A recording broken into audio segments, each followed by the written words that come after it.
Alright, welcome back, Delboy's Garage. Just a very quick one this. Little trick I wanted to show you. A mate of mine said recently he took his clutch case off to adjust his clutch and deal with primary case, various things on his primary side, and deal with the belt and so on, because he's put a belt primary in. And a question he asked was that, you know, I wish they made a gasket that came off connected to the casing, and you didn't get half the busted gasket on the casing and half the busted gasket on the engine. It's easy enough to scrape off the casing, but to scrape it off the engine, it's just a mess. You're working down on the floor like this, you're scraping it off the engine, bits of old gasket are going in amongst all your primary chain, if you've got a chain or belt, they're going in the oil ways, which is dangerous and stuff, so all are getting in between your clutch, it just makes a mess. So there is a way, and I'll show you this. This was a trick that actually my grandfather taught me 30 years ago, on how to get a gasket to stay on the casing when you take the casing off the engine, and none of it to be left on the engine.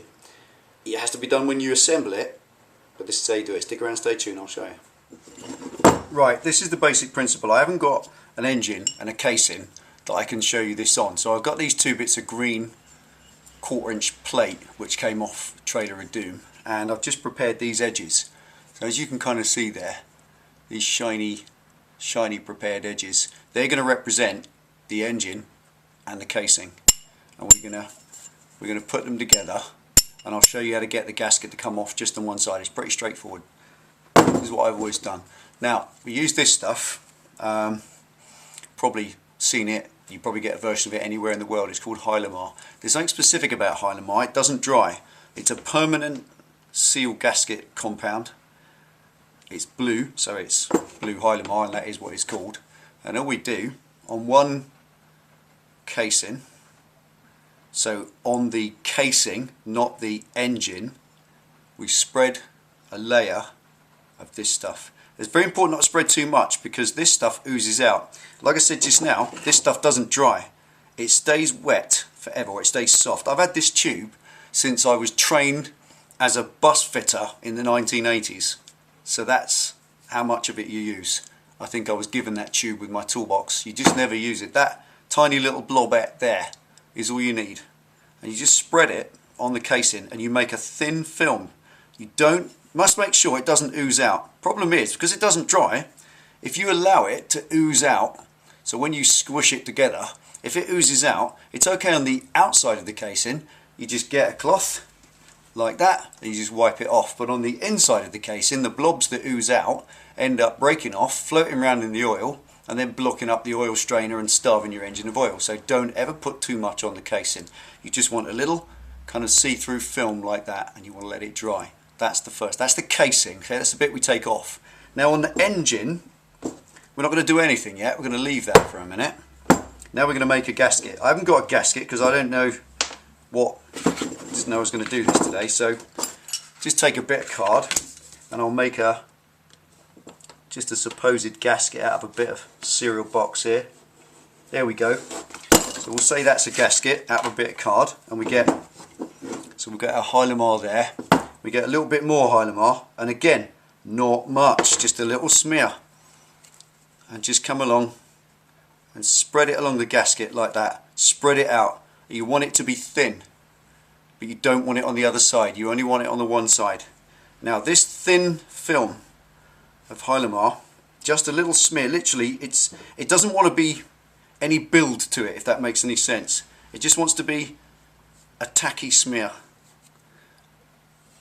And a tacky smear is nothing to do with jokes about politicians. Right, so when that dries, you leave it for about those two surfaces there. That's the gasket and the casing.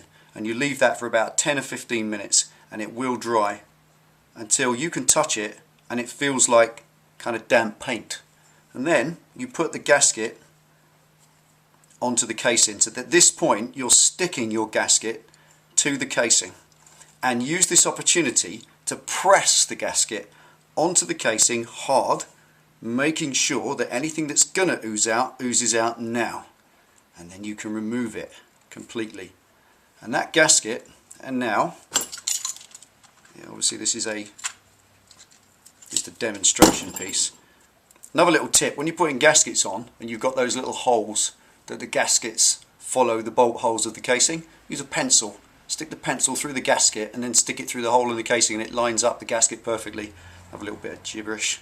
So that's now stuck there firmly, and leave that for about half an hour and it will stay there. And that's the casing, remember, that's the bit that comes off.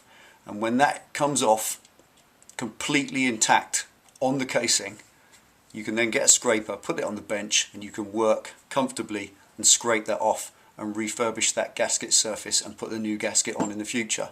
But what we do for sticking it to the motor, when we come to install the casing on the engine, we just use grease. So on this side, just put grease. Believe me, it won't leak. Alright, so on that side, just pop a bit of grease. The casing itself, same thing, it's a little light smear of grease. This is the actual engine, sorry. So on your engine, you've got a bit of grease. On this side of the gasket, just a bit of grease.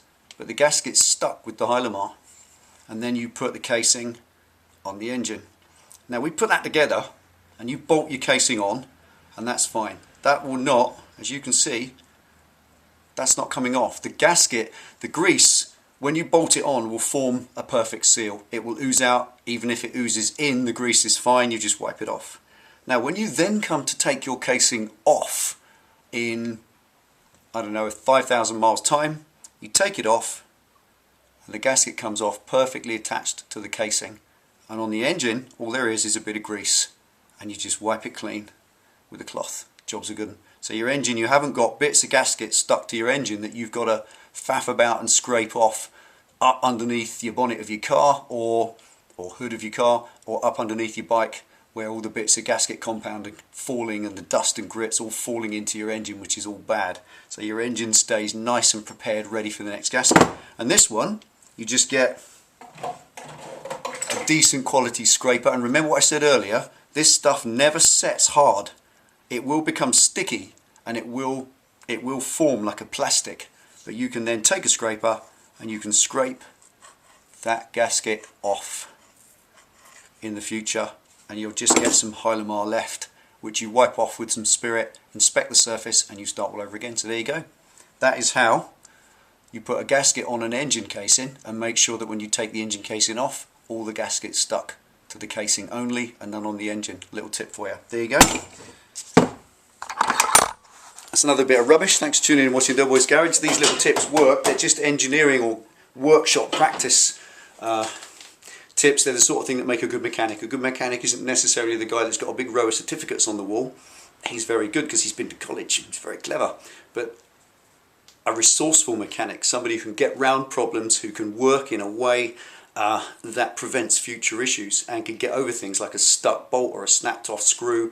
That's what I think is a good mechanic. And little things like this, they all help. So there you go. Thanks for tuning in and watching Delboy's Garage. That's another one for you. See you next time.